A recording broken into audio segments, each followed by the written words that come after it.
Shalom. So, hopefully this is working. I am using a new I am using this headset now, and hopefully that will make the sound better. If it does not, I would appreciate someone saying something. Okay, so I am working on my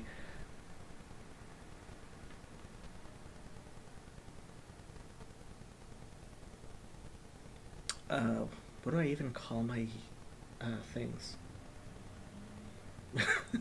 This doesn't seem good as a good start, but uh, I am working on a presentation, I guess, on John Calvin, called John Calvin is a Murderer, because I think there are really important issues when it comes down to the what your beliefs are and how your beliefs actually affect what you end up doing. And part of that is I want to talk about the shooting in Poway, which is a suburb of San Diego, by a Calvinist. And that shooting has more than one side to it, because uh, there's the analysis that goes from the side of looking at who perpetrated the crime. And then there's a separate but also important theological analysis that has to do with the victims.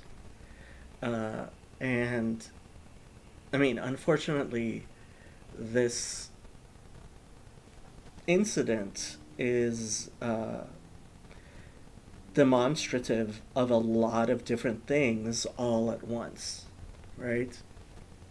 And I don't want the issues to complicate each other, so I thought that I would make two separate videos and start by talking about Rabbi Goldstein, the situation in Poway from the side of the people who were victims of the shooting, what that means theologically in terms of theodicy, in terms of how we delude ourselves. There's a lot of thorny issues there. And at the same time, I want to create this so that it doesn't complicate the other side of the analysis from the perpetrator side, although that also deals with a lot of similar issues. And I think the overarching theme here is God gives us the ability to choose to do right or to do wrong. We have the capability of deluding ourselves into thinking what is right is wrong and what is wrong is right. And that has real world consequences for ourselves and others.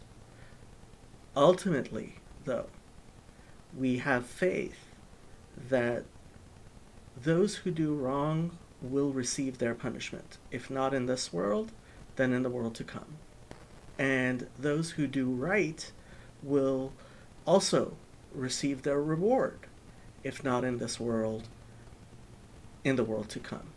That ultimately all there will be justice. And from both sides of the analysis, looking at the shooter and looking at the victims, I think there are important lessons in what we can say theologically and what we cannot say theologically. Because part of the problem here becomes the fact that we identify too much with the words of the friends of Job. We are too willing to put things, to say that things are purely from God, to surrender our capacity to affect the world, to make decisions to God. And I think that in essence is a large part of the problem with Calvinism.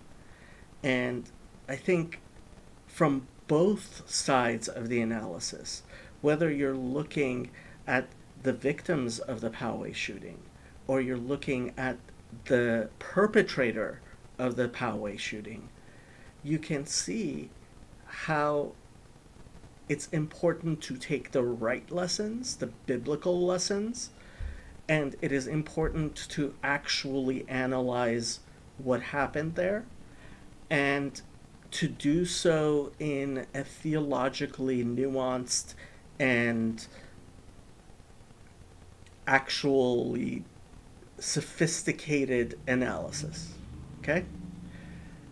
So let's talk about what happened, some of the narratives around what happened, and what I think is the correct narrative around what happened. And I included the links in the description to a lot of the facts that I'm going to be talking about. But I wanted to start with this Mishnah in Pirkei Avot, so the sayings of the fathers. Chapter 4, Mishnah 4. Rabbi Levitas ish Yavne Omer, Rabbi Levitas, a man of Yavne, says, Me'od me'od hevesh fal ruach, shetikvat enosh and rima. You should be very, very humble in spirit, yeah. Because the hope of man is the worm, is death, right? That's where we are all going to end up, right? In the end, we all die, right? Rabbi Yochanan ben Broka Omer, Kol hamechalel shem shamayim baseter, nifrain mimenu begalui, echad shogeg ve'echad mezid bechilul Hashem. So Rabbi Yochanan ben Broka says, and this is the one that I really wanted to talk about, anybody who desecrates the name of heaven in secret, in hiding, they will make him pay for it in the open. And it doesn't matter if you didn't mean to, shogeg ve'echad mezid, or you actually meant to, when it comes to desecrating the name of God.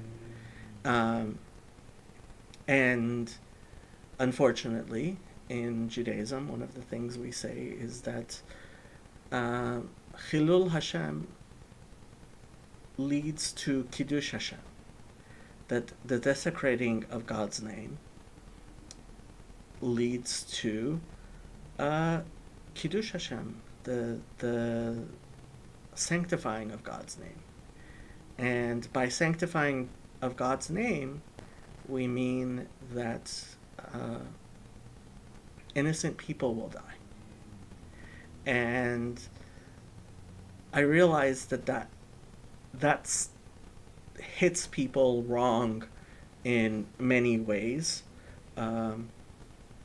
It's it's problematic to start with, right? Because we think to ourselves, so first of all, if it's the innocent dying, there's something wrong there, right? And second, why is it that our sins should pollute our environment in such a way that they cause horrible suffering and death? And the fact is that they do, right? And giving life meaning includes understanding that human sin will lead to suffering, that some people suffer because of our sin, and they will be rewarded in the afterlife, after the resurrection of the dead, for their suffering, since they were righteous. And we have this concept of holy martyrs, right? Unfortunately, a lot of Christians seem to think that the only rabbi who was put to death by the Romans was Jesus. Not even close to true. Estimates are up to 100,000 Jews were put to death by the Romans, crucified, and dozens of rabbis were killed by. I mean, we have the 10 martyrs, which in the Ashkenazi liturgy is recited on Yom Kippur, right? Rabbi Akiva famously was one of those martyrs. So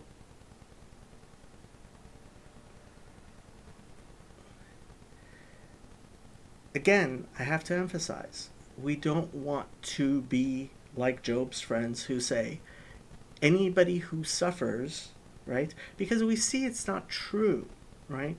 We see good people, we see bad things happen to good people, and we see good things happen to bad people. And if you don't believe in the resurrection of the dead, if you don't believe in the world to come, in an afterlife, in God, then this world can seem meaningless. But we have to take as much meaning as we can in this world, and we have to have that faith, right? Tikvat enosh rima, right? That when we talk about our physical self, right? When we talk about our material self, when we talk about this material world, right? It's ultimately a world of decay, right? Okay, so now let's talk about what actually happened in Poway. I will start with what did not happen in Poway, which has become a bit of a story by a certain type of internet troll who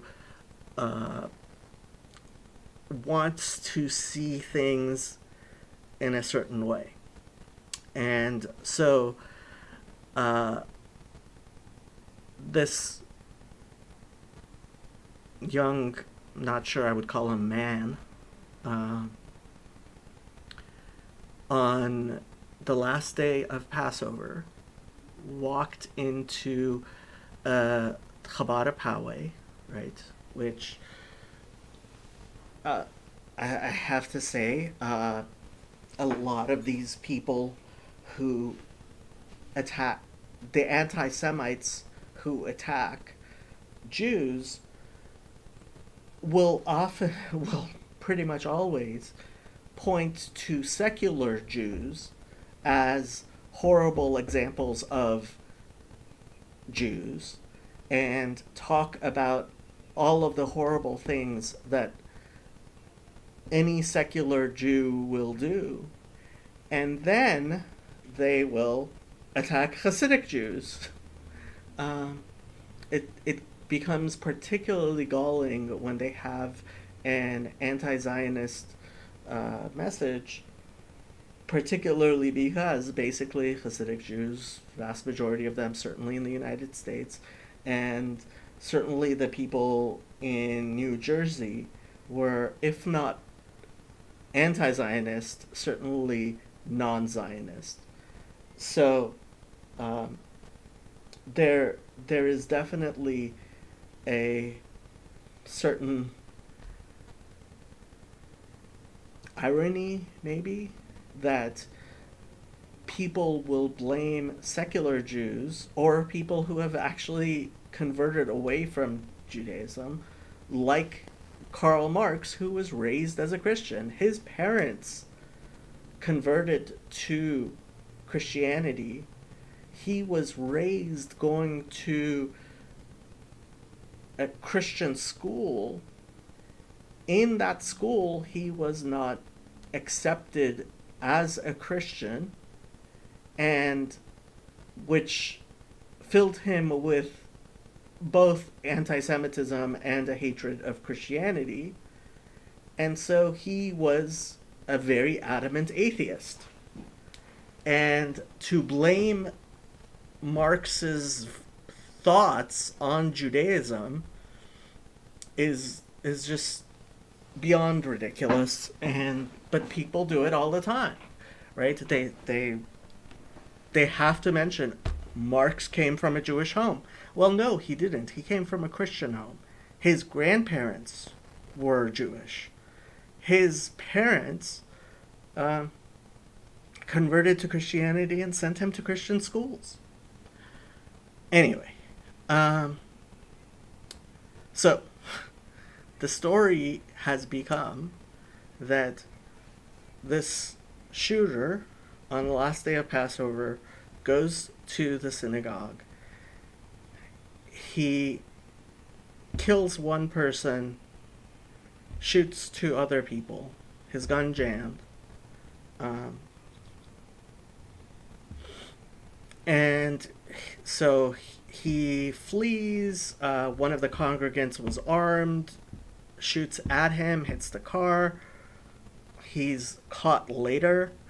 And he has this manifesto, which I'm going to discuss in the second video. And he becomes a 4chan hero, right? Of part of what's really horrible is that most of the people who are involved in these online forums are just nihilists. They're not actually anti-Semitic in any way. They just, it's entertainment to them. So Laurie Gilbert Kay is murdered. He gets a low score. He kills one person. Rabbi Goldstein is shot in the hand, and he loses his right index finger ultimately. And I had shaken hands with Rabbi Goldstein. It's the Jewish community, and certainly it is pretty small, and the Chabad community is a bit smaller.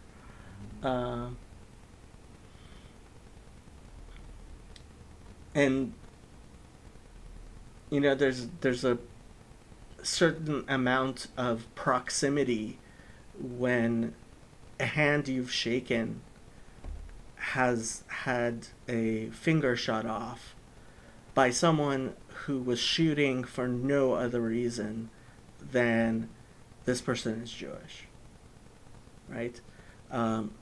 Despite the story, the only reason he picked these people were because they are Jewish. That's it, right? he didn't have a personal beef. He certainly wasn't aware of the other things we're going to talk about. He killed Lori, and here is a picture of Lori,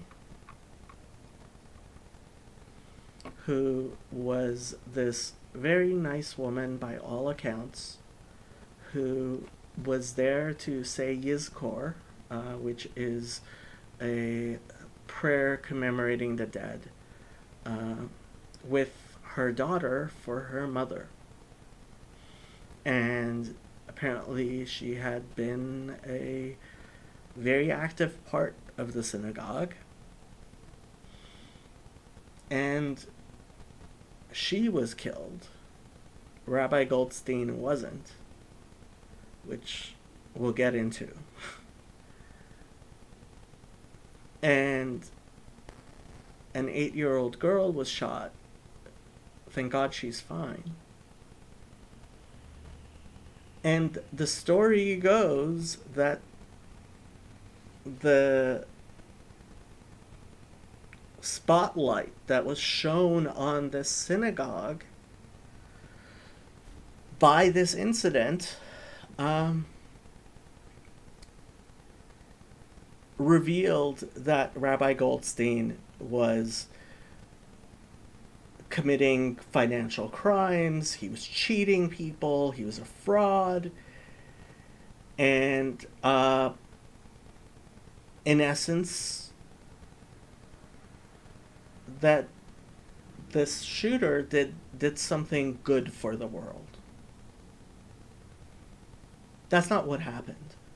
And honestly, there are things worse than death.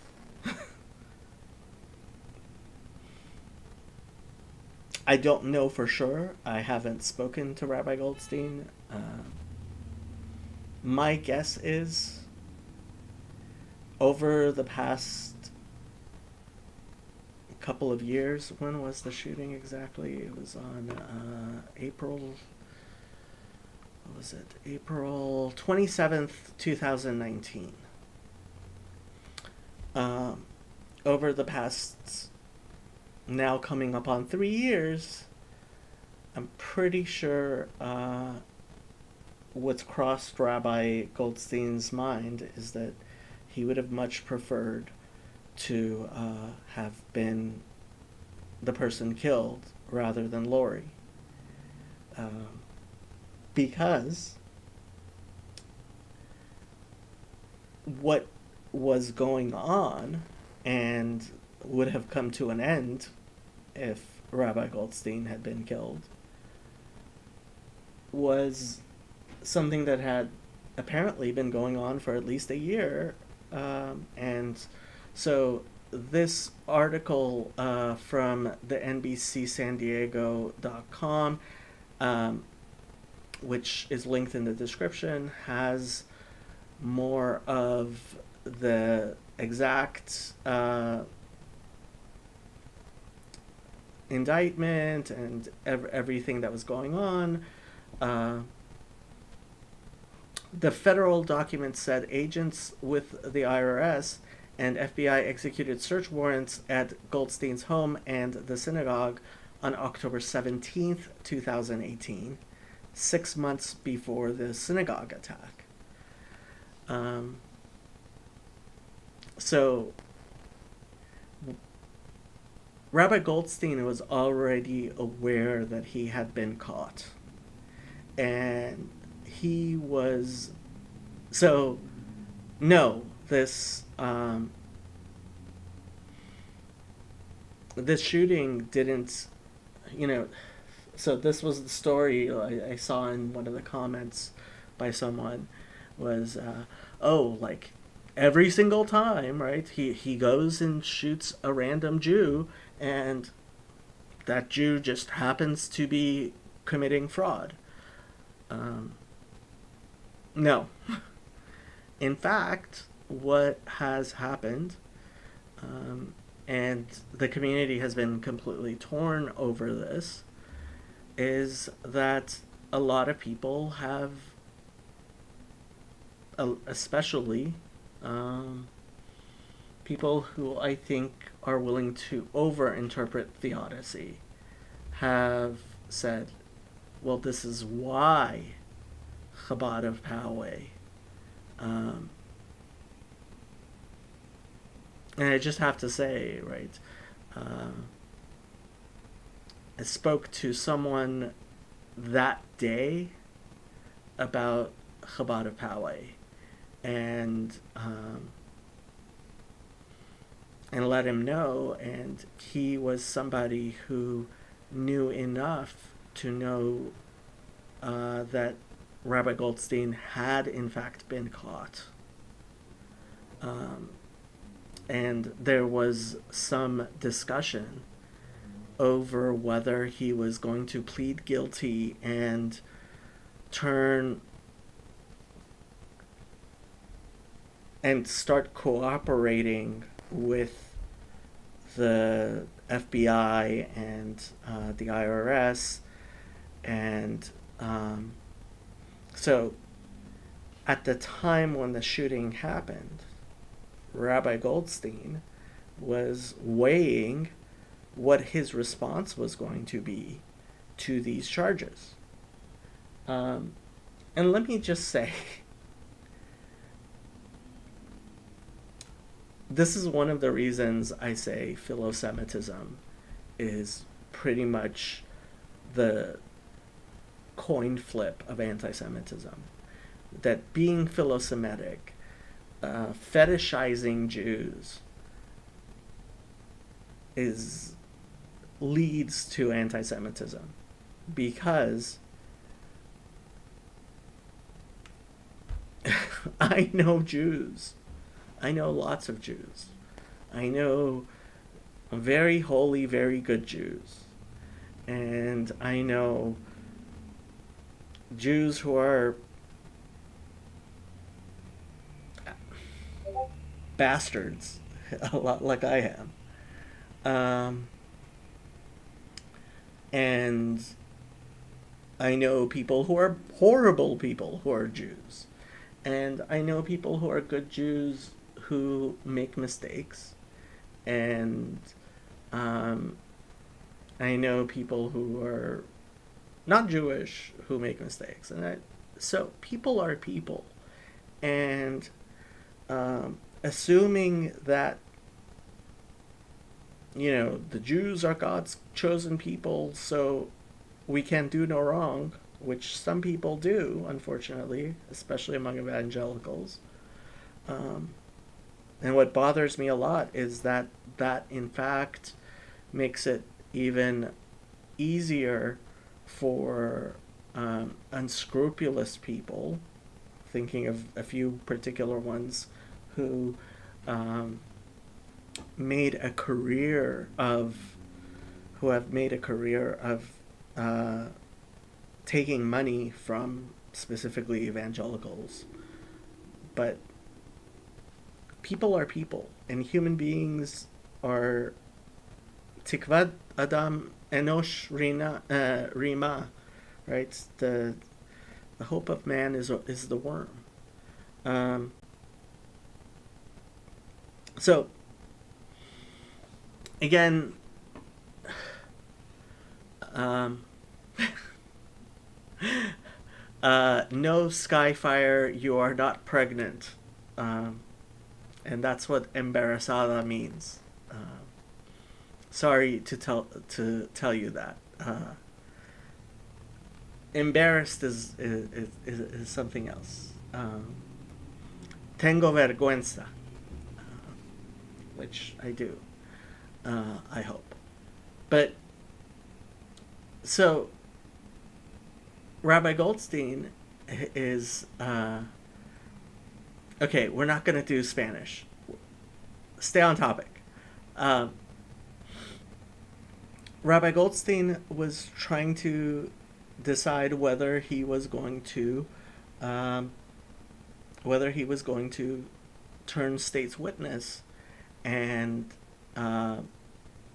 turn in everybody who had participated with him in his various less than scrupulous ways. Um, I'm very sorry, Grim. I had no idea you had a premiere. Uh, and or whether he was going to uh, fight the charges and proclaim his innocence and all that stuff. That's what was going on at that time.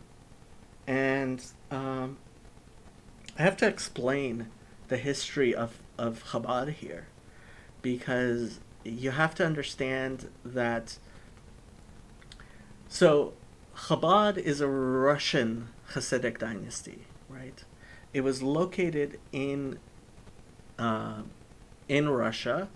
It was under the Soviet Union, and the Rebbeim had an underground, refusenic religious network, which was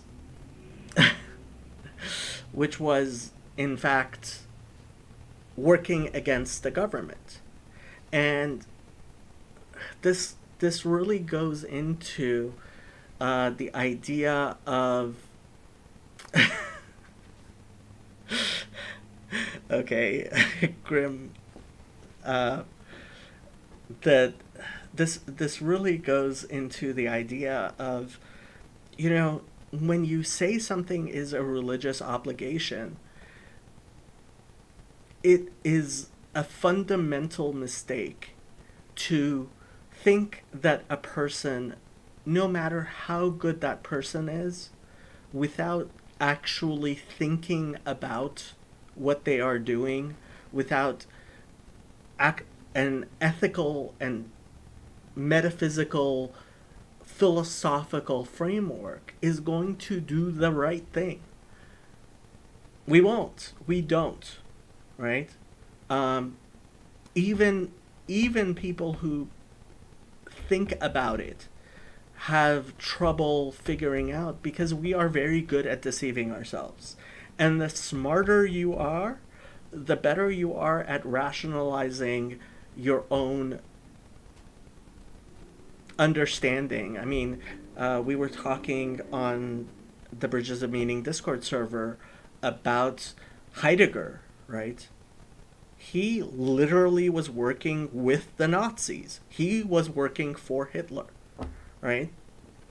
And here's this great philosopher, right? Famous, well-known, right? Philosopher. And he had somehow convinced himself that he should or could work with the Nazis. And which, again, right? First of all, you have to pray for guidance. Second, you cannot. Doing wrong feels it in the heart, but being studied helps you argue for it. See, that's it. That's part of the problem here. I don't think so. I don't think that. I will say one thing keeps people honest is knowing that what you are doing is something you won't. If you won't tell other people about it, if you feel shame about it, yeah, probably better. But at the same time, Heidegger was publicly doing what's wrong, right? And one of the things which, I mean, again, this is a continuation of what I was talking with Father Eric about. Uh, there, you cannot simply make these easy rules, right? That what is legal is right. No. Under the Nazis, doing what was legal is not right, right? What's being pragmatic, what works is not always right. You have to pray for the ability to choose right from wrong. You have to repent. You have to think about what you are doing. And you have to depend on revelation, right? Studying these things, thinking about things, and learning from the past. And so, under the Soviet regime, Chabad had developed, and under the Nazis, you know, at the time there was a positivist as opposed to normative view of ethics going along with the types of things that Nietzsche said, which is right. What the government says is what is moral. And so there developed among especially Hasidic Jews this anarchic tendency of seeing the government as illegitimate. I should have pulled up this other thing from Pirkei Avot. Chabad equals walking close to God right beside the goose steppers? No, not at all.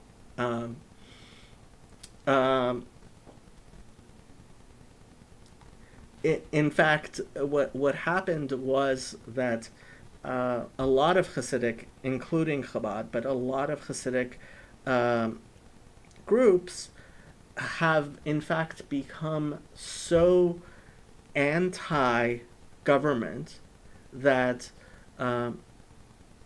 it's a Hasidic dynasty. So Chabad is one particular Hasidic dynasty out of some 200. It is one of the larger ones. There are probably Chabad is probably the second largest, depending on how you count Hasidim, the largest being Satmar, which also tends to be very anti-government. And the Mishnah in Pirkei Avot, which I should have looked up before, says,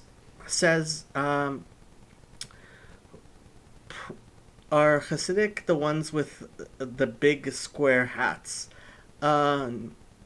Square hats? I don't know any Hasidim who wear square hats.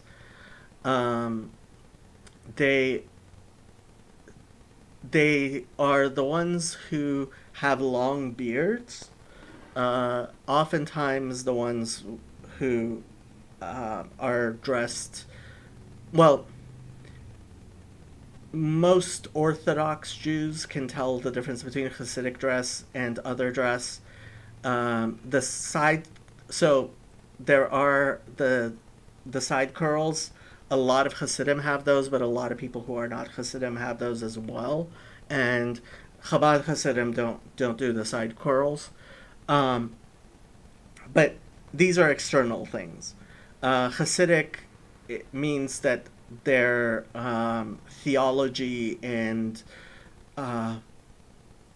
their theology derives from Rabbi Israel Baal Shem Tov, who lived about 300 years ago in Poland. It's a revivalist. It's a revivalist group. I love you too. I would say your name, but I won't dox you, Grim.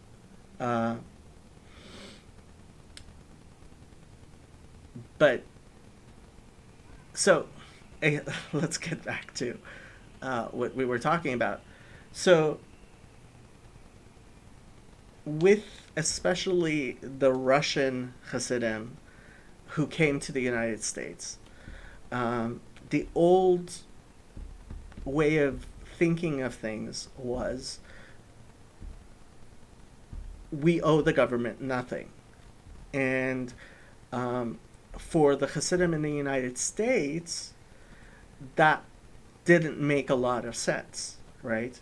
And the previous Rebbe, who passed in 1951, I want to say, when he came to the United States, one of his favorite famous sayings was, America ist nicht anders.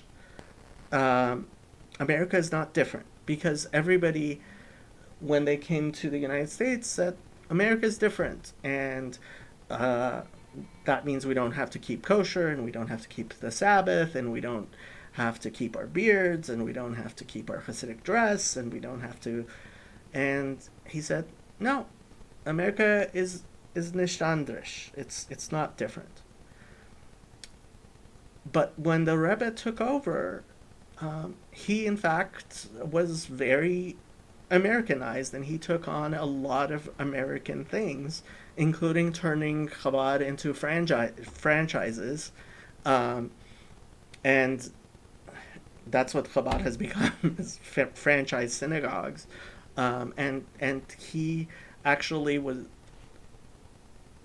looking at American ways, and so you had these Russian Hasidim who felt like the Rebbe was saying this because he has to say this. Because in Russia, the Rebbeim had to, in public, keep the party line and speak well of the Soviets, or they would be imprisoned, as both the Rebbe Rashab and the Frierdiker Rebbe, they were both in fact imprisoned by the Soviets. Um, so when it so there is this, you have to understand, if you're going to say, right, that Dina da Malchut Dina, right, that what the government says is religious law, then as Hasidim, then we have to make sure that we pay the government every cent that it's owed, right? And so think about the ethics of this, right? If I have to if I have to do right by the government, then I have to make sure I pay all my taxes, and trying to minimize your taxes is wrong, right? I have a cousin who is very religious and incredibly smart. He is a lawyer working for one of the top. He went to Yale Law School, one of the top law firms, and the way the law firms keep track of your work is by billable hours, how many hours you bill.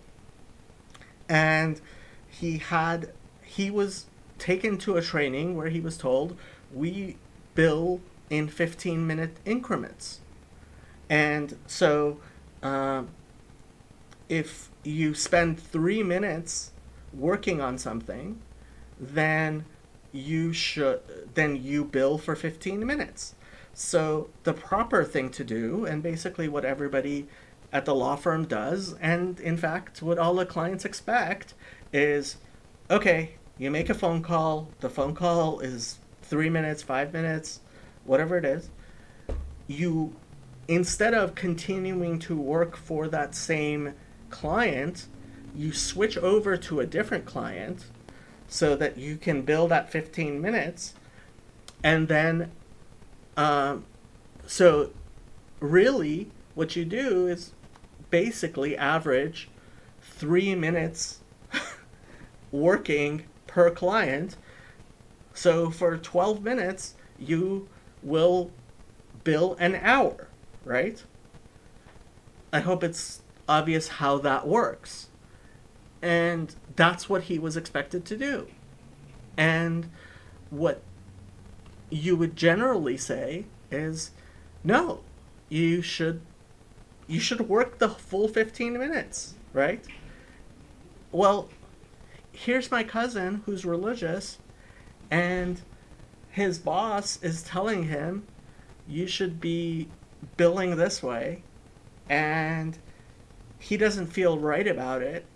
So he asked his rabbi, what do I do? And the rabbi told him, work at least 6.5 minutes so that you're doing over double what everybody else is doing. But to make him actually work the full 15 minutes, which is, what we would like to say, would have in fact meant he loses his job, right? So you have to think about things within their context. And this is the legalism that people will criticize about Orthodox Judaism, right? And how did he come up with 6.5 minutes, right? Where is this from? But when you actually think about things, you can't say, no, it's fine, just do what your employer says, because it's not fine. We all, everybody who hears about it, right? You're deliberately, and it's funny, when I took my legal ethics course with Rabbi Chemerinsky, he told us about somebody who was disciplined by the Bar Association for billing more than 24 hours in one day. And he wasn't disbarred. He just got a slap on the wrist. Because lawyers bill like lawyers bill. And everybody knows they do that. Right? Yeah. And lawyers charge like $600 per hour, but they also bill in ridiculous ways, including when they're thinking about your case in the shower or whatever in the car, they will bill you for that as well. Legal billing is, okay, that's a whole other thing. But I think it's important to recognize, right? So at what point are you demanding something of people? Dominic says you need a lawyer before consulting a lawyer. I agree. But you need to think about what you are saying, right? I actually know somebody who takes no deductions, no business deductions on their taxes at all, right? There are obviously some deductions, zero deductions. Why? It's like, I'm paying my taxes. I'll just pay whatever it is. I don't want to. I don't want to deal with it. I don't want to. Right? Are you going to demand that of everyone? Right? They make enough money.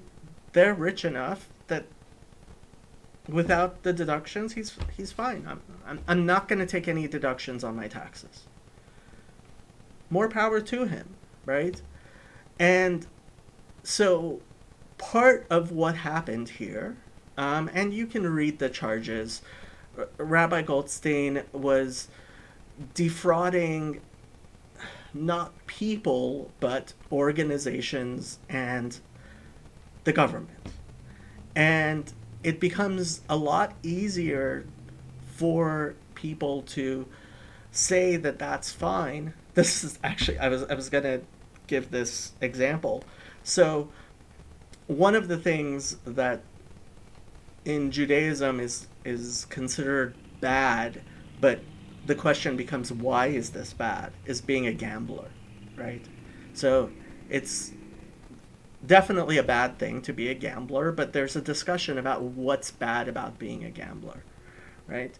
And one of the explanations, this is Maimonides, is that a gambler is actually a thief. Because when somebody makes a bet with you, right, then that person is doing it because they think they're going to win. They wouldn't do it if they knew they were going to lose their money, right? So when as a gambler you take their money, you're in fact, even though you didn't use force, you are in fact defrauding that person. You are a thief. So the question becomes, can a religious Jew go to Vegas, right? Well, what is the general belief is, well, that doesn't apply to casinos, right? A casino has a payout rate. They know what their payout rate is. So you're not stealing from a casino if you put a quarter in the slot machine and you get $100 out of it. When I was religious, when I played poker with my friends, I would always I would start off saying, I'm going to lose, right? The money that I'm not going to keep any of the money, and no matter how well I did, even though I usually didn't do that well, no matter how well I did, at the end I would just lose the money, and in that way, I didn't have to really worry about it. Everybody else was happy, and I was happy because it was like, no, I'm not gonna take people's money. And so you have to think about these situations and when something is allowed and when something isn't allowed, why something is allowed, why something isn't allowed. It's not good enough to simply leave it open. And unfortunately, certainly among the older Hasidim from the old country, whether they were from Poland or they're from Russia, there is this idea that, well, tax fraud isn't really fraud, right? You're defrauding the government, but, and like the Mishnah says, pray for the peace of the government, because if it were not for the government, you would people would swallow each other alive. And this Mishnah was said under the Romans, who were literally just murdering people.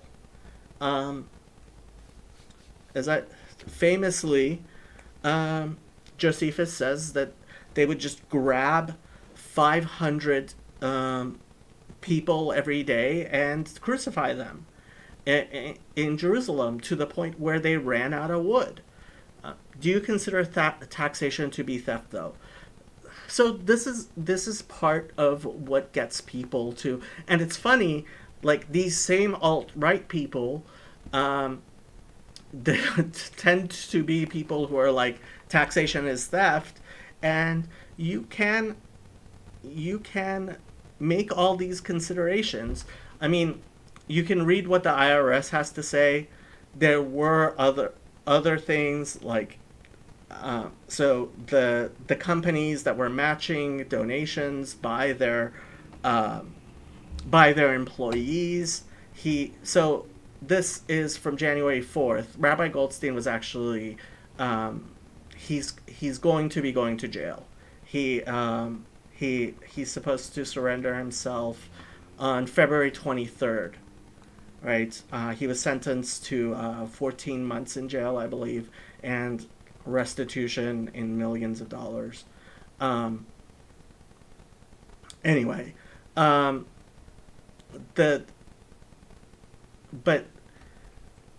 it's easy to rationalize things away, right? And so what happened was Rabbi Goldstein got caught, and the FBI offered him a deal for cooperating, and the question then became, okay, he got caught, should he turn everybody else in, right? Did he do what is wrong? And is it now? And it's funny that this tax collector question goes all the way back to the time of Jesus, right? And really, I mean, this is something you have to consider. And ultimately, I think when you live in a country like the United States, I wouldn't say this about Soviet Russia or Nazi Germany, but when you live in a country like the United States, um, yeah, you have an obligation to pay your taxes. At the same time, this is another thing. A few years ago, when when Obamacare changed the insurance business completely, and I first started getting into insurance, the Los Angeles, um, the city of Los Angeles taxation department had not updated their rules to go along with the new market. And I won't get into the specifics, but they were actually asking me to pay more taxes than what I was earning, which was like, well, that's not going to work, right? Um, and they eventually fixed it, and right, and frankly, I just paid taxes according to what they ended up changing it to, because it was obvious they just hadn't updated the law, right? But if you're going to say that it's a religious obligation, then you're should I have paid more taxes than I was earning money? That's what the law was, right? And certainly I have no complaints. Well, I have complaints about Los Angeles and stuff, but at, it's not the type of it's certainly not the type of government that I think it is worthy of being in rebellion to. I have my line for what would cause me to rebel against the government, and the United States has not come even close to that, right? And these are important issues. These are religious issues you have to consider. And honestly, what happened was this guy attacked the synagogue and shot off Rabbi Goldstein's right finger.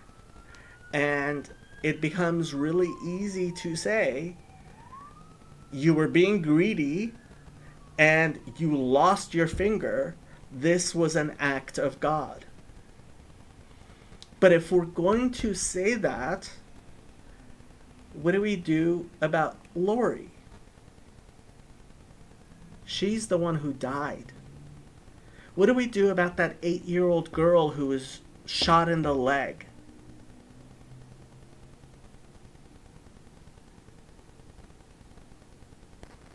You can't just you cannot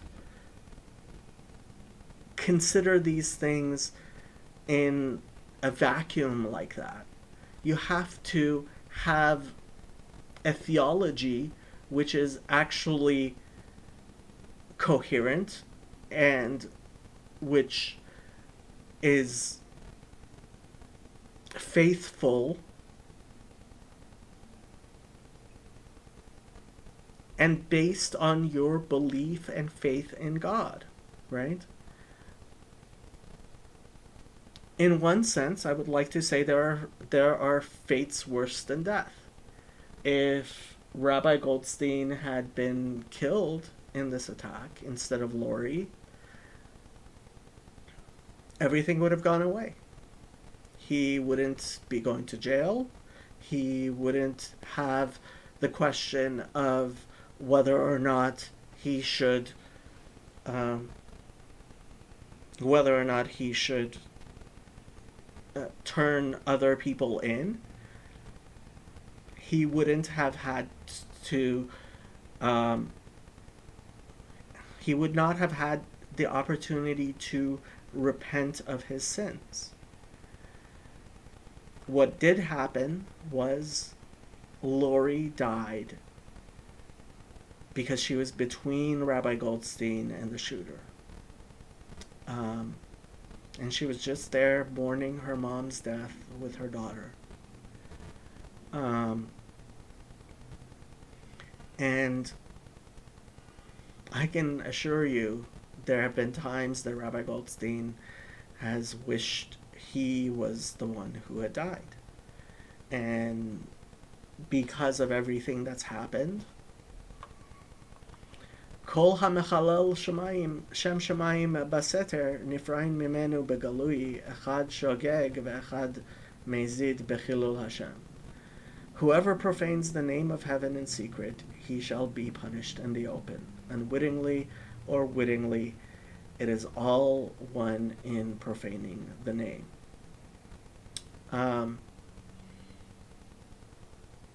He's become famous, and his synagogue was completely ripped apart. It's trying to rebuild because of everything that happened. And so in my other video, I'm going to talk about the side of the shooter, right? I'm going to talk about Calvinism and the problems there. I didn't want to allow what happened to the victims and the particulars of Rabbi Goldstein and his situation to cloud everything I have to talk about there. But at the same time, I think it is important to talk about this stuff, to actually consider, there's a lot of people who are going to say that what happened was divinely ordained. And I believe that. I believe God makes all the decisions, right? Cain decided to kill his brother Abel, but Cain could not have done that without God allowing that to be the case, right?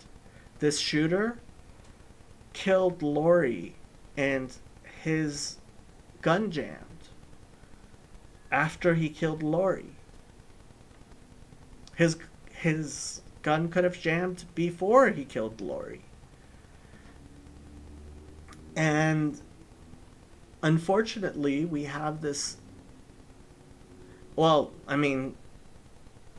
certain Christians actually theologically believe that, and this is how Calvinism, in fact, gets its strength, is we are talking about what is God's role and God's sovereignty in the death of Lori, who I believe she certainly didn't deserve to be killed like that. I don't think she was perfect, and I'm sure she had mistakes to her name, far fewer mistakes than mine. She was apparently a wonderful person. And honestly, her life's been put under a microscope because of this situation. But some shootings are done by FBI patsies. Yeah, they are. That wasn't the case here, though. You can read his manifesto and his life. No, this guy, he was a Calvinist. And we'll go through, I actually want to go through his manifesto, because I think it's important.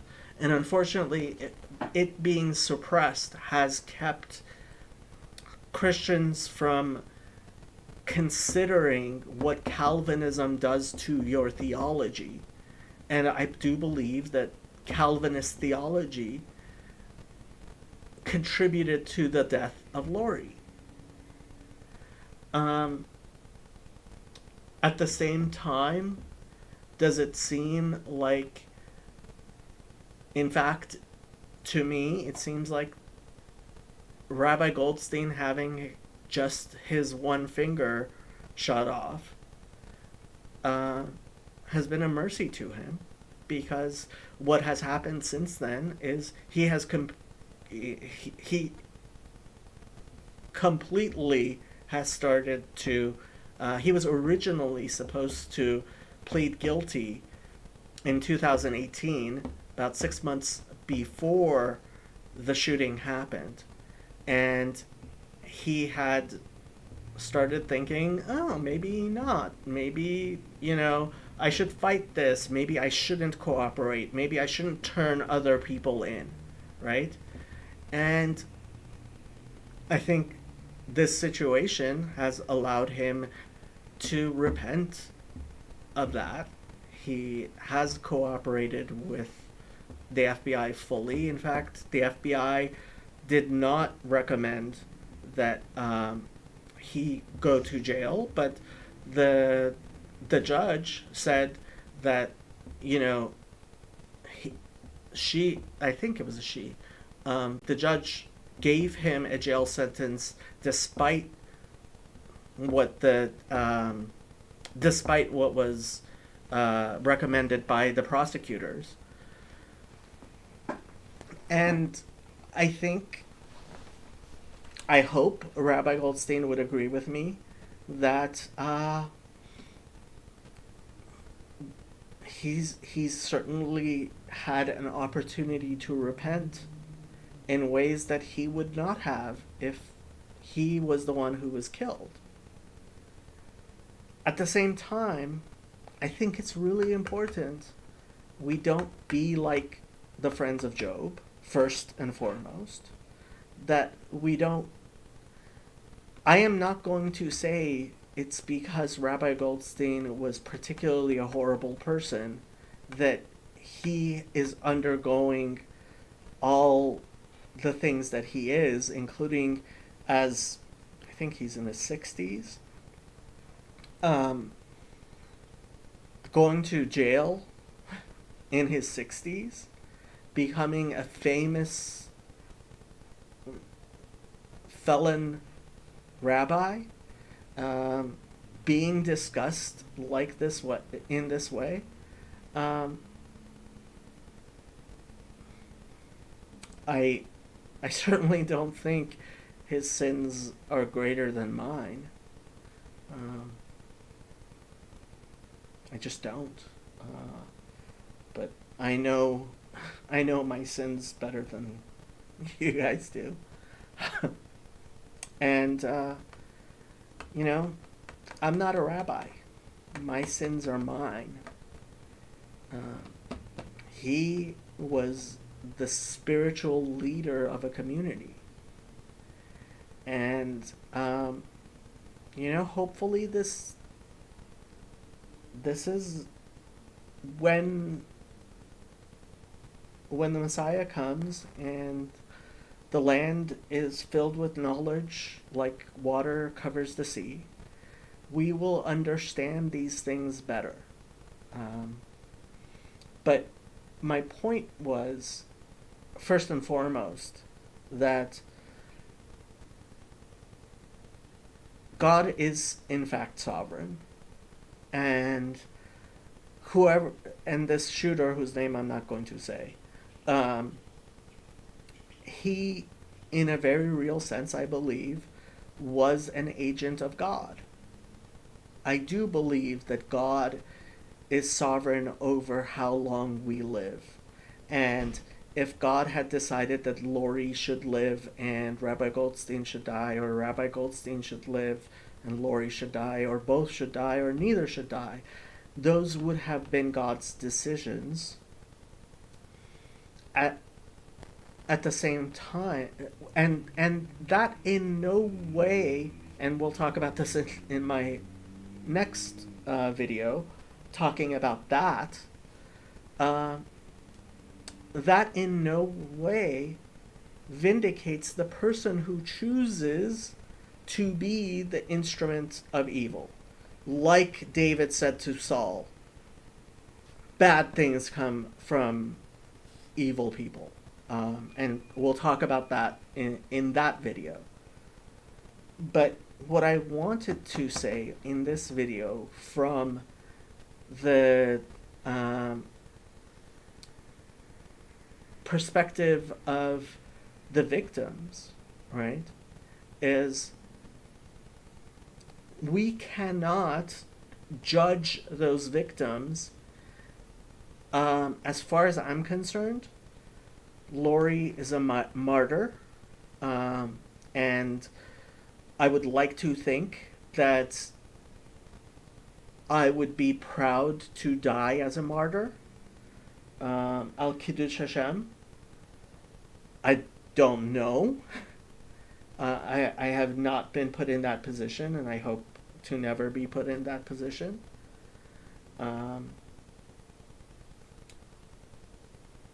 I am not going to judge Rabbi Goldstein.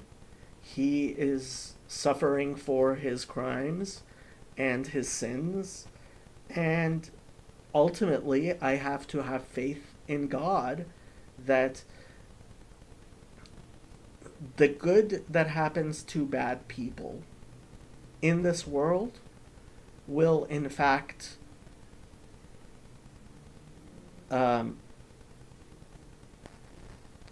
be made right in the justice of God through the day of judgment and God's justice. And I have to hope that God has his mercy, because I know he is merciful, and I know that he's on everybody else, because I wish it on myself, right? And I have to know that the bad things that happen in this world to good people similarly will be made right by God in the final judgment, in his justice and in his mercy. And both allow things to have their meaning, because we need to have meaning in our lives, and we need to understand that, yes, what we do contributes to what happens in this world, not just the world to come, right? Our sins pollute our surroundings, and the good that we do, in fact, does produce bounty for us and our surroundings. And like it says in the Ten Commandments, right?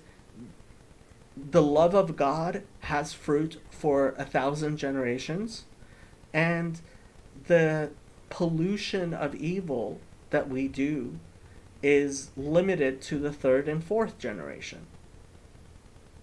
That is God being good. And we cannot be the friends of Job. So that's all I had to say about this in this video. If anybody has questions or comments, please feel free. Otherwise, I am actually going to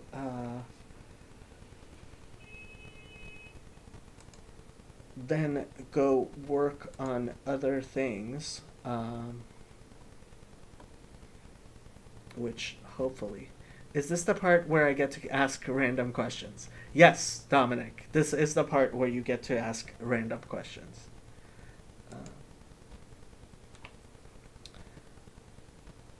Just checking the Discord server as well.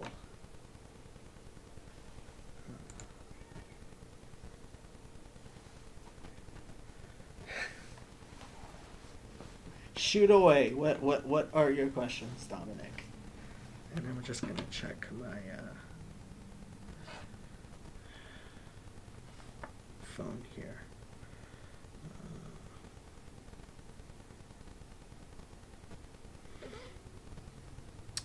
Is there any practical application in modern times to the Bavli, where it says anyone who lives in Babylon as though lives in the land of Israel? Well, by Bavli, I'm guessing you mean the Talmud Bavli, which I did not I did not imagine that you were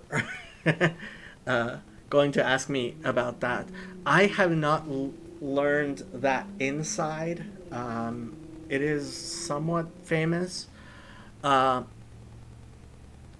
there's You have to understand one thing about Talmud is that the Talmud is a collection of arguments that are collected in order to teach us how to think about things and understand argumentation, as opposed to necessarily being um, about what those particular things are. Although, obviously, you know, we do get some guidance in that manner. Ultimately, most of the Talmud is not something that comes down as a halacha, as something that is that has practical application today. If you're looking inside an actual Talmud, and you know enough to be able to see, on the top left of the page, there's a commentary called the Iron Mishpot, which goes through and finds where anything in the Talmud is discussed, either in Maimonides, right, the Mishnah Torah, or the Tur, which was the predecessor of the Shulchan Aruch, or the Shulchan Aruch, the Code of Jewish Law. Also, in the back of most Talmuds, not the Art Scrolls, obviously, but most Talmuds, there is the abridged version of the Talmud created by Rabbeinu Alfas, the Rif, Yitzchak Alfas, and the Rif, what he did was he created an abridged Talmud where it only included those things which he believed had practical application today. And the third pillar of halacha, Maimonides, the Rif, Rabbeinu Alfas, and Rabbeinu Asher, the Rosh, who is printed in the back of the Talmud, but his son, the Tur, created the Tur Shulchan Aruch, which had as its basis two out of the three pillars of halacha, and that is where we get actual, and eventually Rabbi Joseph Cairo made the Code of Jewish Law, the actual Shulchan Aruch, which, and then there are all the commentaries which explain practically what the halacha is derived from the Talmud. Okay, I am not aware that this has in any way been codified in any of those halachic works.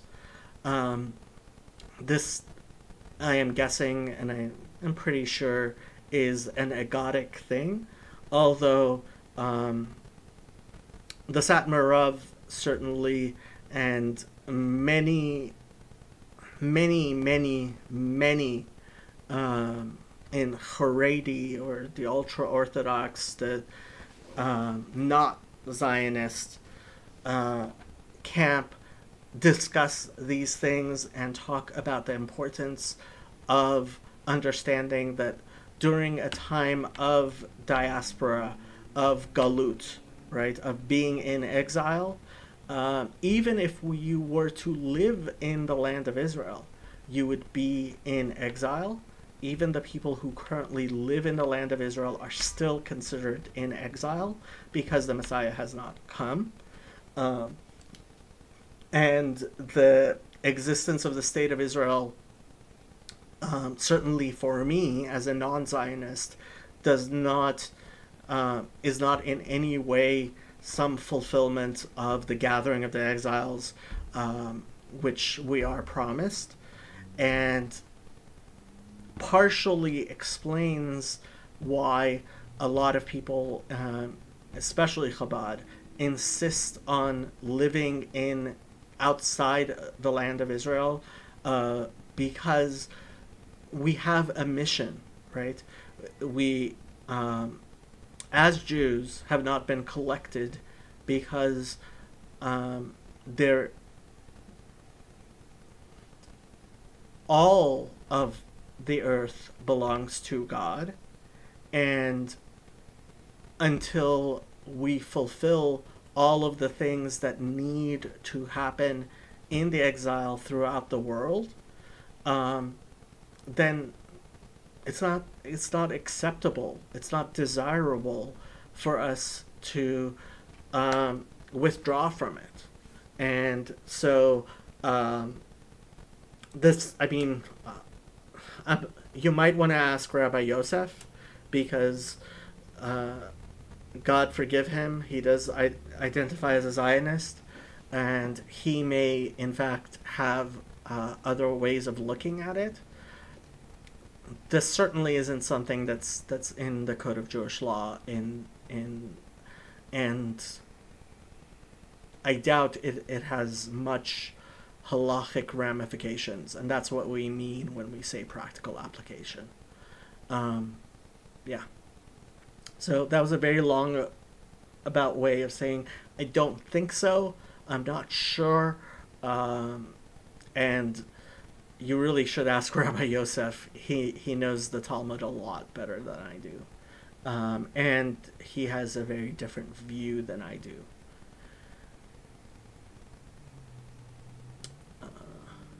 My pleasure.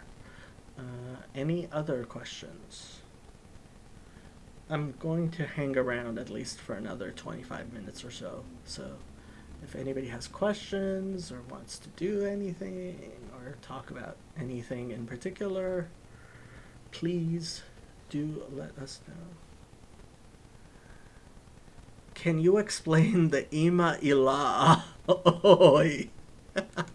You certainly ask the small questions, don't you, Dominic? Ima Ilah. Okay, so we've actually been discussing this in on the bridges of meaning in the forum about the feminine aspects of God, right? Ultimately, God in his essence is indescribable, and even those attributes which we give to God, such as calling him even God, right? Even like the Tetragrammaton, right?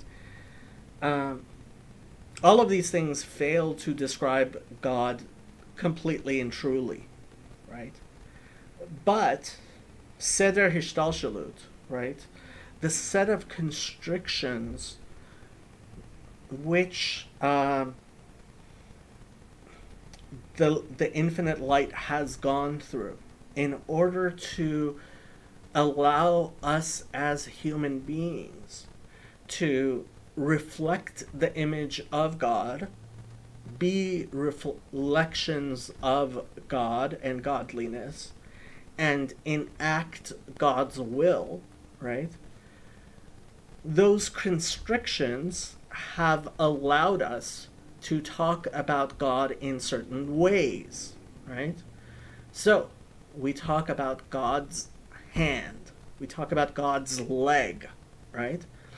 And the analogy Rabbi Ezra Shochat, the Rosh, gave, which really stuck with me, is when we talk about the leg of a chair or a table, right? We understand that although a chair has a leg in some way analogous to our legs, right, or even the leg of an animal, obviously it is not in any way comparable, right?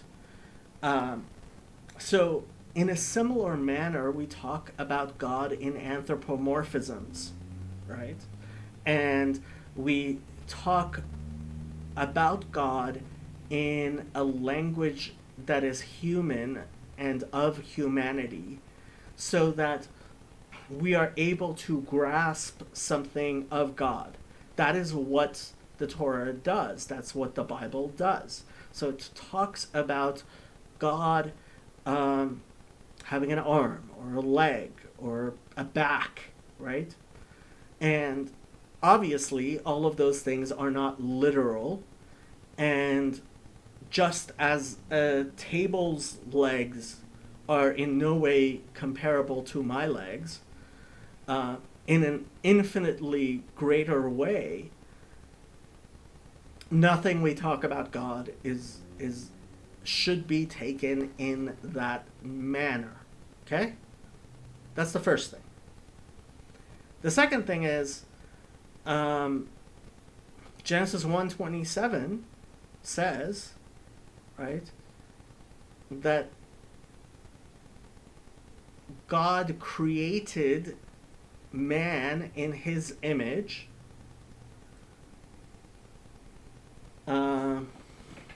Why don't I actually go to Bible Hub and Genesis 1:27, I believe. It says, Vayivra Elokim et ha'adam betzalmo, betzelem Elokim bara oto, zachar unekeva bara otam. Right? So humanity was created in God's image. And an integral and important part of that was masculine and feminine, which tells us that the image of God is integrally zachar unekeva, right? Is masculine and feminine. But it says, right, Betzelem Elokim bara oto in the singular, right? Third person masculine singular. Zachar unekeva bara otam, right? So third person masculine plural, right? So the fact that we as human beings are male and female, right? That pirud, that separation, is part of the hishtalshalut, right? The descent of God's holy light, right? So it is wrong to say God is masculine or feminine. God is not masculine or feminine. But in some aspect, the image of God is masculine and feminine. And we see this in creation because when you have a man and a woman come together in holy matrimony, as God commands, as God describes in the Torah, and they become one flesh, then they actually do what is the most holy thing that a human being, the most wonderful and amazing thing that a human being can achieve, which is to create human beings, right? So, the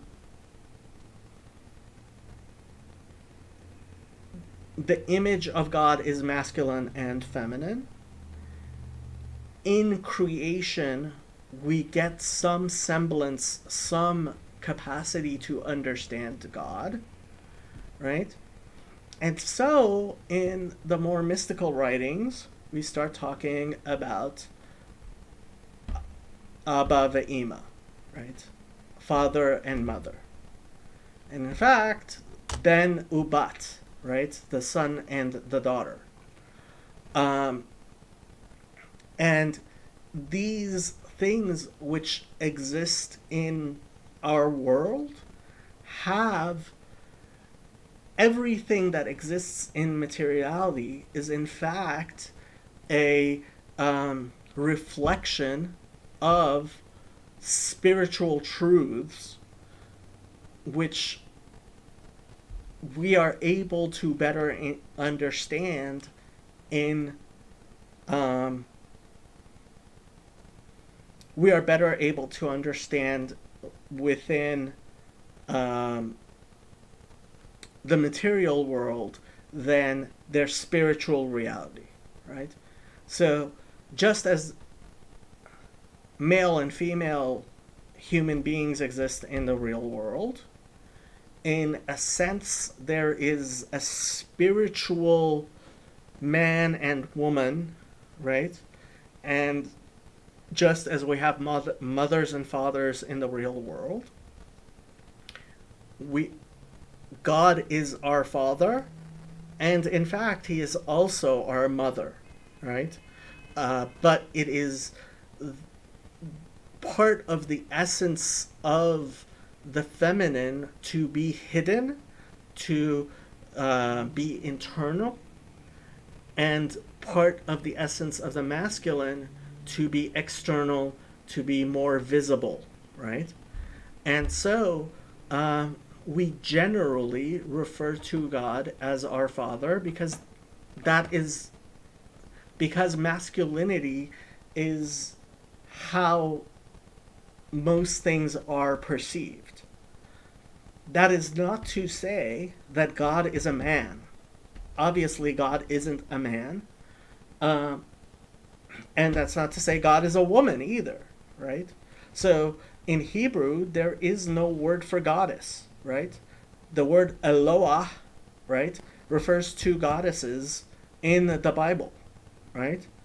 Um, and it's quite clear that it is used for um, idolatrous goddesses, right? So um, so there is this concept of father of God as our mother as well as God as our father. And so when we say em habanim smecha, right? So the mother of the children is happy. This is a verse in the Bible, right? Hallelujah, right? That um, that M we are referring to, that mother we are referring to, is in fact also God, right? And um, when you discuss it kabbalistically, right, the feminine is bina, right? That's why it's em habanim, right? And um, bina banta bait, right? Um, so bina builds the house, and when we say house, right, Beit Israel, right, Beit Yaakov is actually um, the women, right? So if you look through the Bible, and there is certainly not as much of the feminine, but there is a definite strand of um, things which can be understood, such as shooing away the mother bird, right, to take the eggs. These things can be understood to actually be referring to, and that's why in ancient Near East religion, and this is one of the arguments actually Chris Date makes for Trinitarianism, is there is this protective bird imagery, right? And so we identify the Shekhinah, or the Holy Spirit, right, as being a particularly feminine aspect. Yes, so Dominic says, does this relate to honor your mother and your father? Yes. So whenever we talk about the Ten Commandments, no, it's not looking too far into it. When we look at the Ten Commandments, right, it says kaved et avicha ve'et imecha, right? You should have respect for or honor your father and your mother, right? And that is respect for our parents is something we learn about God and from God. So it is wrong to refer to God as masculine or feminine. It's more correct to refer to God as masculine and feminine, but it's most correct to recognize that these things are pale shadows. And just as when we talk about God's arm or God's leg, right, we are not talking about God having actually an arm or a leg. In a similar way, we are not talking about God being mother or father, right? God isn't king as in he's sitting in an actual throne room somewhere. God is king and queen. And all of these things as they exist in the real world and especially as they exist in the Torah, help us understand God and better know God. But obviously, especially when we talk about Imailah or the feminine aspects, because it is the nature of the feminine to be more hidden, those tend to be the more esoteric things, which are certainly beyond my learning and understanding. I hope that helped. But Abba ve'ima refers to Chachma and Bina. That much I can tell you.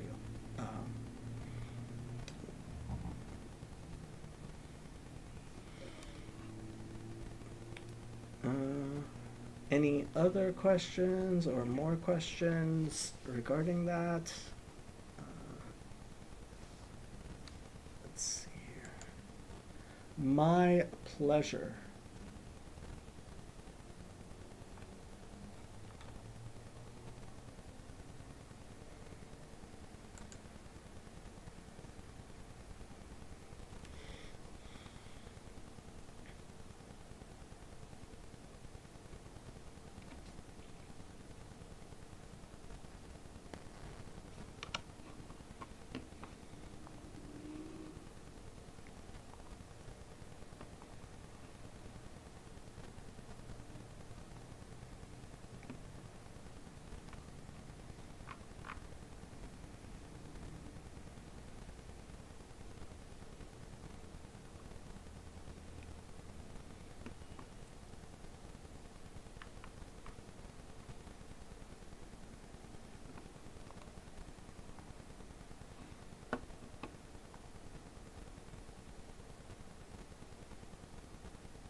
Okay.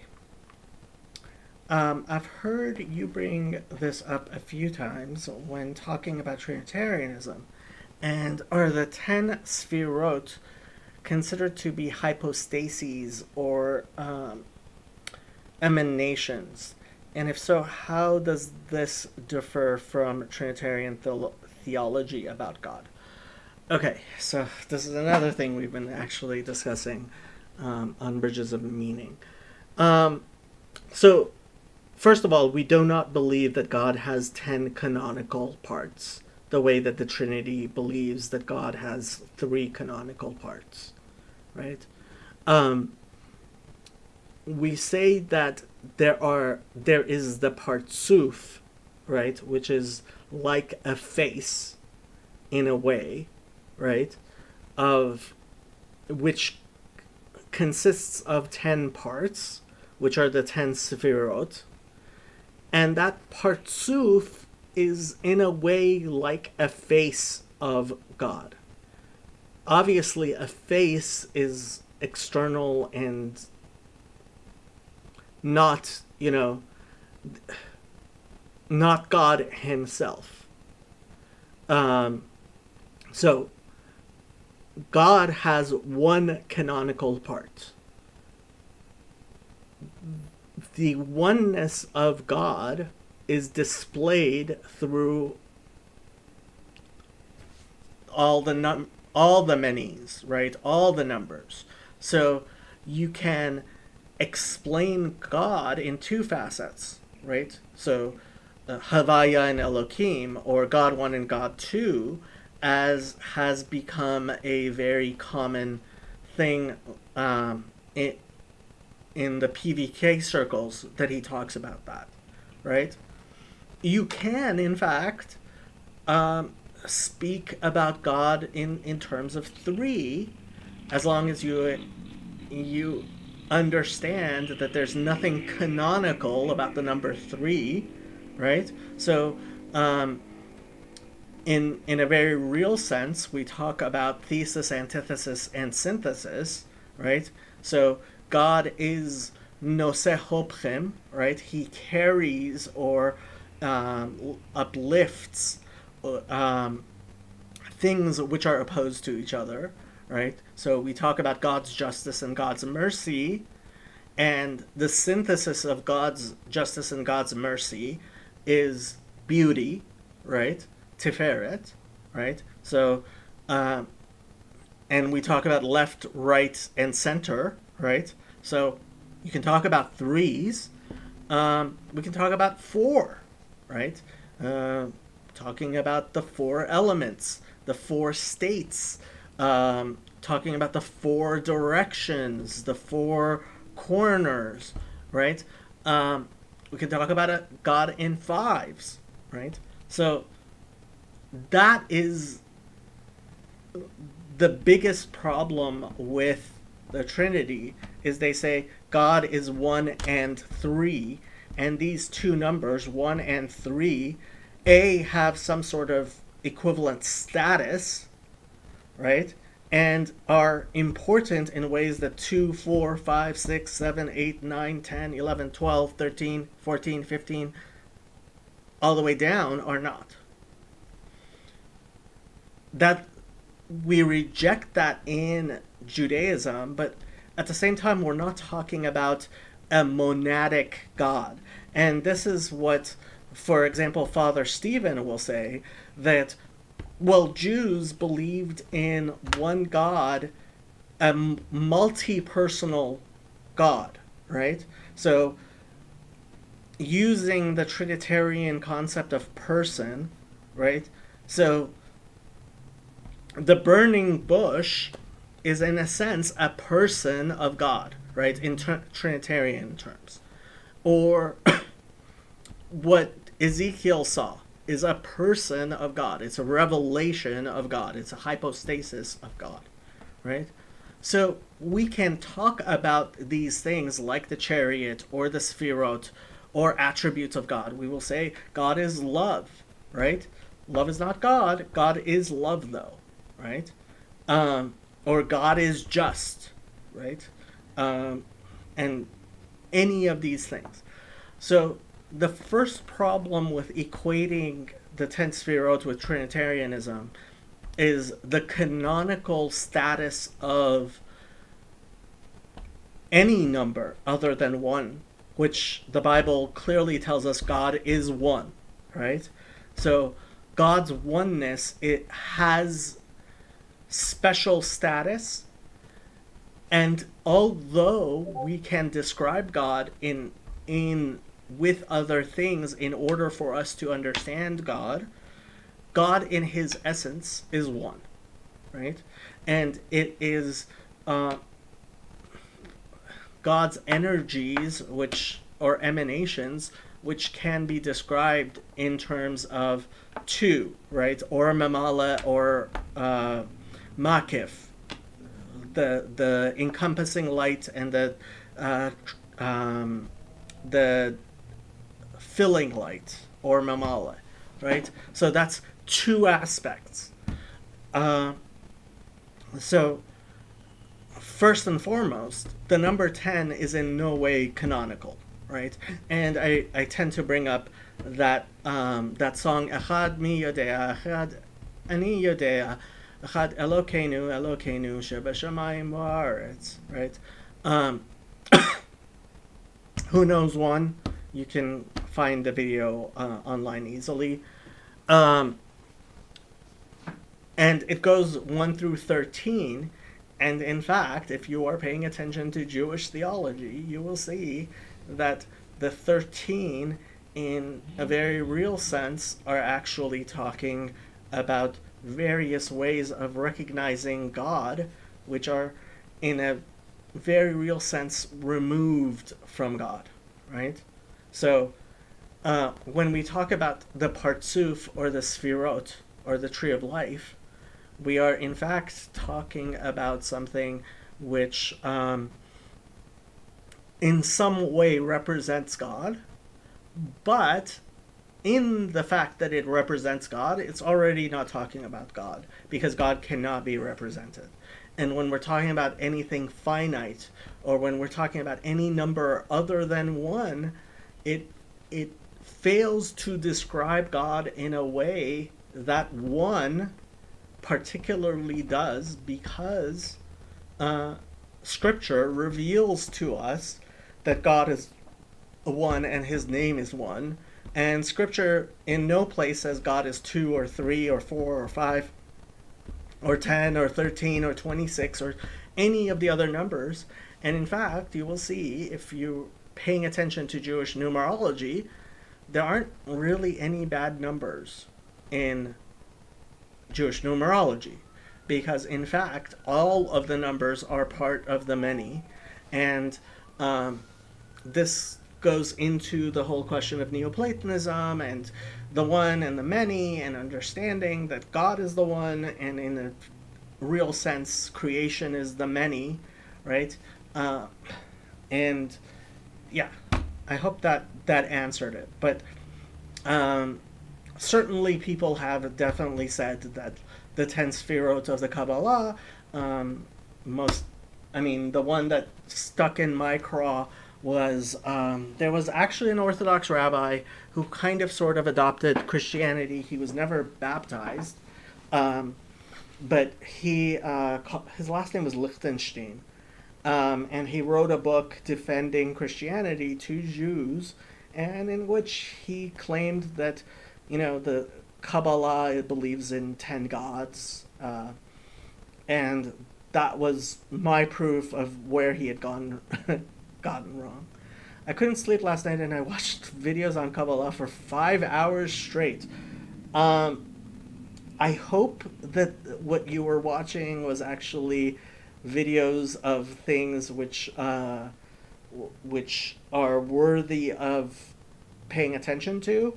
Unfortunately, there are a lot of internet Kabbalistim, and the word listim in Aramaic means thief, right? So the word Kabbalistim is a modern Hebrewism for Kabbalists, right? The plural of Kabbalists, but it also sounds like, thieves, and there are definitely thieves out there, Kabbalistim listim. When I talked to Rabbi Levin, unlike most of the people who are available on YouTube, is actually a scholar of great note who, while he will not go around saying it, actually knows the Kabbalah. Rabbi Yosef, I believe, is starting to study some Kabbalah, but Rabbi Yosef, he's completed the entire Talmud, Rabbi Moshe Hillel, who many would say, not sure if all would say, but many would say is the most prominent Kabbalist alive today, actually started a YouTube channel a couple of, I think it's been a couple of years already, but Rabbi Moshe Hillel does have a YouTube channel. If you go there looking for Kabbalah, I think you're mostly going to be disappointed. He's not saying much very different from what every other rabbi says, but he is in fact, if not the greatest living Kabbalist alive today, he's certainly considered one of them by a very large number of people, including probably, I would say, most of the Lithuanian Haredi world, right? When it comes to Panovich and Ner Yisrael and certain institutions of, he's probably considered the foremost Kabbalist out there, and he is the one who a lot of people will refer to if they have questions about the Kabbalah. Not sure he's going to answer everyone who asks him questions, but he has a large set of responsa where he actually does answer important Torah questions having to do with the Kabbalah, and so he is publicly acknowledged as one of the preeminent Kabbalists alive today. That's Chacham Moshe Hillel. And he has a book which was translated into English, Faith and Folly, I believe it's called, which he was not exactly happy with the translation by Feldheim, but I did read in the English, and I did get to meet him once. But yeah, so be very careful where you get your Kabbalah.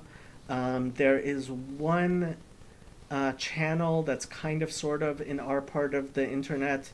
He spoke with John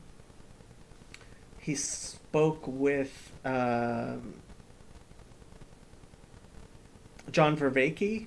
His name is Zevi, I believe. I forget what Zevi's last name is, but he was on Vervaeke's channel, and he had Vervaeke on his channel, I believe.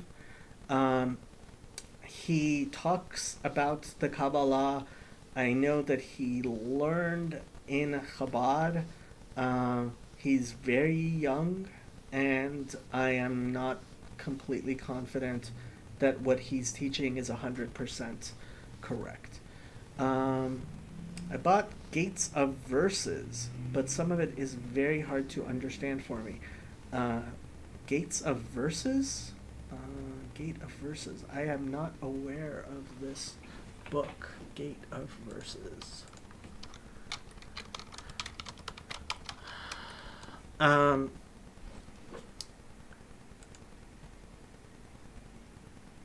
Written by Pinchas Winston. Shar HaPesukim. So it's a translation of Shar HaPesukim, which I am not aware of Shar HaPesukim.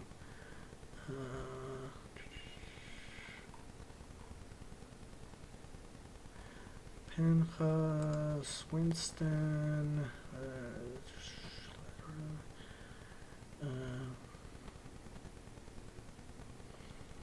It does not mention which yeshivas he learned in or he's affiliated with, so that already makes me wonder.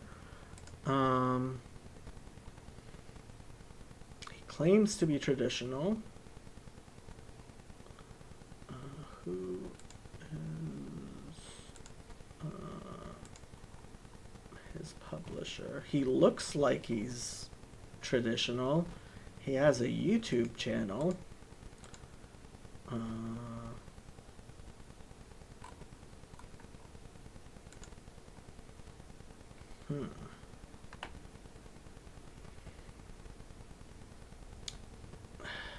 I don't see any haskamot. I don't see. Let me see where.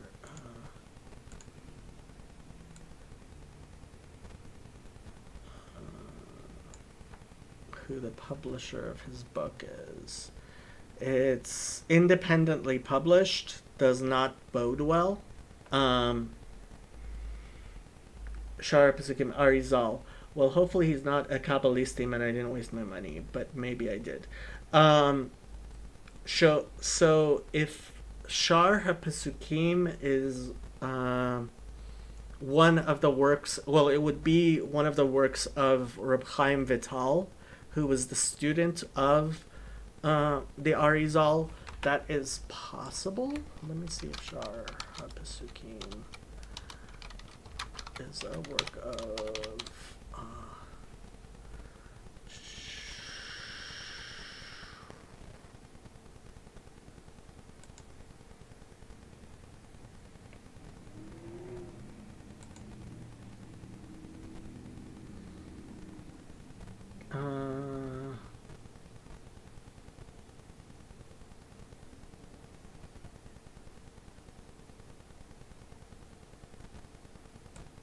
okay, so yeah, there apparently is a Shar HaPesukim of the Arizal, which would have been written by Reb Chaim Vital.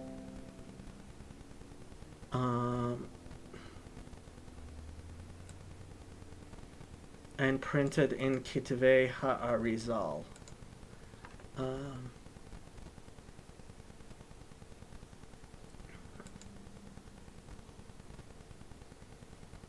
So I do not know. I do not know this guy, and the fact that he does not mention which yeshivas he went to, or is affiliated with, makes me wonder if it is a faithful translation. Honestly, I'm not sure. It's easy at all to for most people to study the Arizal. I certainly have never picked up the writings of the Arizal to try to understand them, and I would certainly say that the writings of the Arizal, it's not beginning material, right? So Hasidic philosophy teaches some of the things that the Arizal teaches, which are ready for more public consumption, and but generally, first you need to know your Tanakh before you study your Talmud. You need to know your Talmud before you study the Kabbalah. Yeah, so. I do not know this Pinchas Winston at all, and I am not.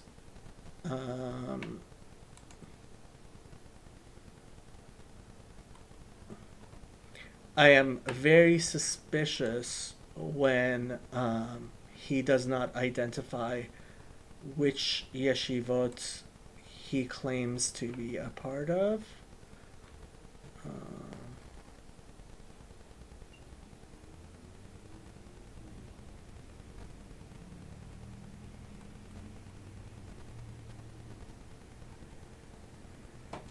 Or where he's supposedly a rabbi. I mean, he says he lives in Israel, but that's about it.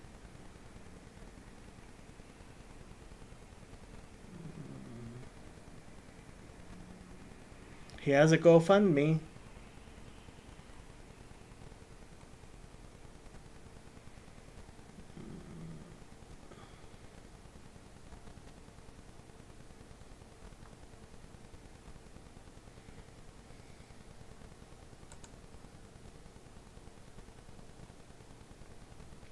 my last question is, are there any prominent Jewish texts written in Syriac?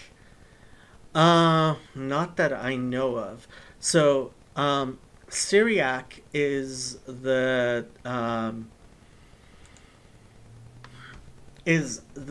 Christian Aramaic, which I don't really know that much about. They have their own alphabet, which makes it really difficult for me to try to read it, unless it's been, well, I guess transliterated. I mean, it's a difference of font. Um, so the Peshitta, which is in Syriac, right? Um, when it is written in Aramaic square script, I can read it.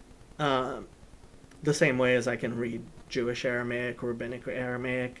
I don't think they're I don't think they're that different from each other, although people claim that the Quran is apparently from the Syriac. Don't quote me on that at all. Um, I, I am not sure that Syriac would be different enough that you could recognize it if a prominent Jewish text was actually initially written in Syriac by an early Jewish Christian. Uh, so I guess, I mean, I would think the biggest question there would be, I believe the name of the book is Evan HaShoham, which was a rabbi created I think it was Evan HaShoham. So in Hebrew, Evangelion, right, can be translated as a stone, a bright stone, or a stone that reveals.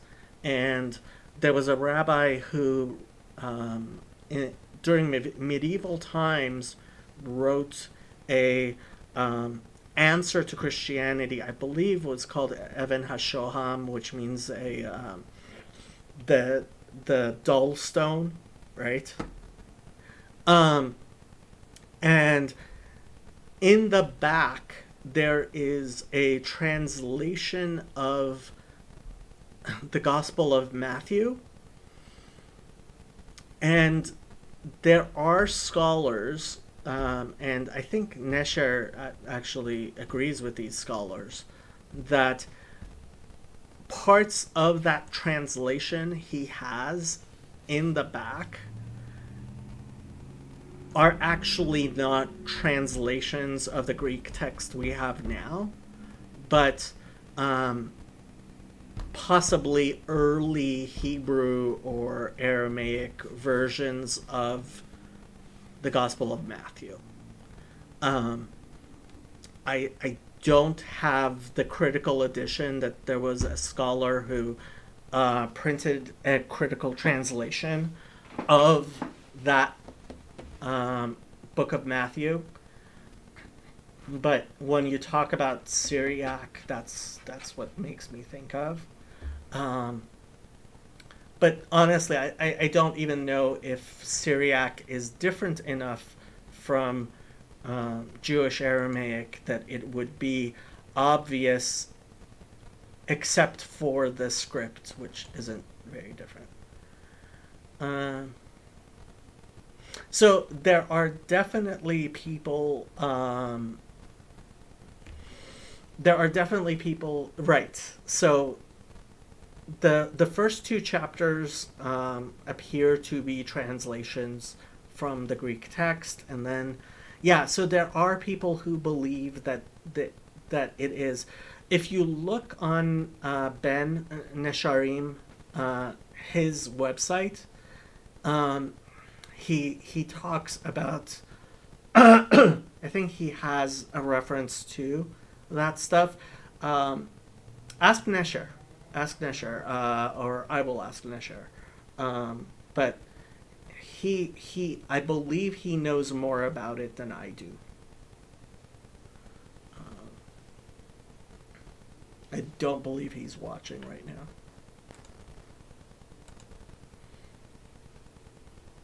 I will, however, say in the thing.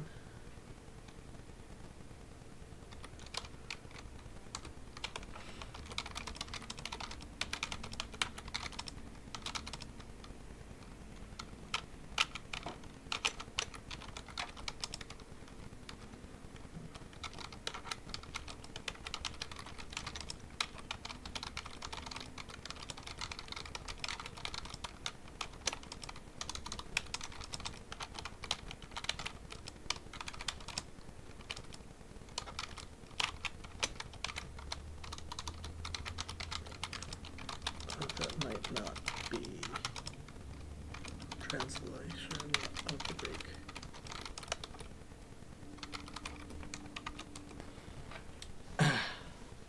You are quite welcome, Dominic.